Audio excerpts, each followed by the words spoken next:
Jungle.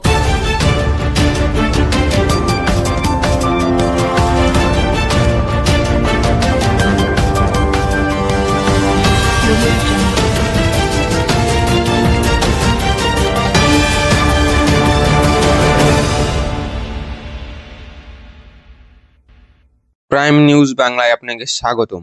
প্রথমেই দেখে নেব আজকের বিশেষ বিশেষ সংবাদ শিরোনাম। ভোটের আগেই মমতাকে গ্রেফতার করতে পারে ইডি, জানুন আইনজীবীদের মতামত। ইডি হানার 30 ঘন্টা পর আইপ্যাক নিয়ে মুখ খুললেন অভিষেক বন্দ্যোপাধ্যায়। অভিষেক বেরিয়ে যেতেই ধিক্কার স্লোগান শান্তনু অনুগামীদের। কামনা সাগরে জল দিয়ে ধোয়া হলো মন্দিরের চত্বর। কোর্টরুমে বিশৃঙ্খলা, রাগে এজলাস ছাড়লেন বিচারক। 14 জানুয়ারি পর্যন্ত পিছিয়ে গেল শুনানি। গ্রেপ্তার হতে চলেছে শাহবাজ শরীফ, পাক প্রধানমন্ত্রীর বিরুদ্ধে জারি হলো গ্রেপ্তারি পরোয়ানা। ট্রাম্পের 500% শুল্ক বিল নিয়ে কড়া জবাব দিল ভারত। আইপ্যাক নিয়ে কিছু বাজেয়াপ্ত করলে গ্রেপ্তার করব, ইডিকে হুঁশিয়ারি রাজীব কুমারের।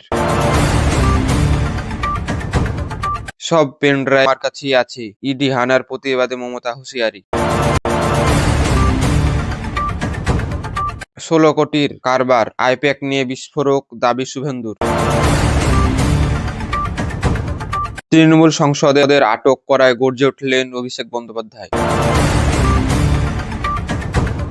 ইডি হানার পর নীরবতা ভেঙেছেন তৃণমূলের সর্বভারতীয় সাধারণ সম্পাদক অভিষেক বন্দ্যোপাধ্যায়। নদিয়া তাহেরপুরে সভা থেকে তিনি সরাসরি আক্রমণ জানালেন বিজেপি এবং কেন্দ্রীয় এজেন্সির বিরুদ্ধে। অভিষেকের দাবি, দিল্লির জল্লাদদের সামনে তিনি মাথা নত করবেন না। তার অভিযোগ, আইপ্যাকের মাধ্যমে সাধারণ মানুষের সাহায্য করা হচ্ছিল বলেই এই ইডি হানা। ইডি সিবিআই দিয়ে বিরোধী কণ্ঠরোধ করার চেষ্টা করছে বলে তিনি বুক চাপড়ে হুঁশিয়ারি দেন। মমতা পেনড্রাইভ প্রসঙ্গে, এদিকে আইপ্যাকের দপ্তরে তল্লাশি প্রতিবাদে সরব হয়েছে মুখ্যমন্ত্রী মমতা বন্দ্যোপাধ্যায়। যাদবপুর থেকে হাজরা পর্যন্ত মিছিলে তিনি স্পষ্ট জানান তার কাছে পেনড্রাইভ রয়েছে, যা প্রকাশ্যে আনলে বিজেপির গোপন তথ্য ফাঁস হয়ে যাবে। তিনি বললেন, লক্ষণ রেখা পার করবেন না, তাহলে ফল ভালো হবে না। কয়লা পাচারের টাকা শুভেন্দুর মাধ্যমে অমিত শাহের কাছে যায় বলেও চাঞ্চল্যকর অভিযোগ করলেন তিনি।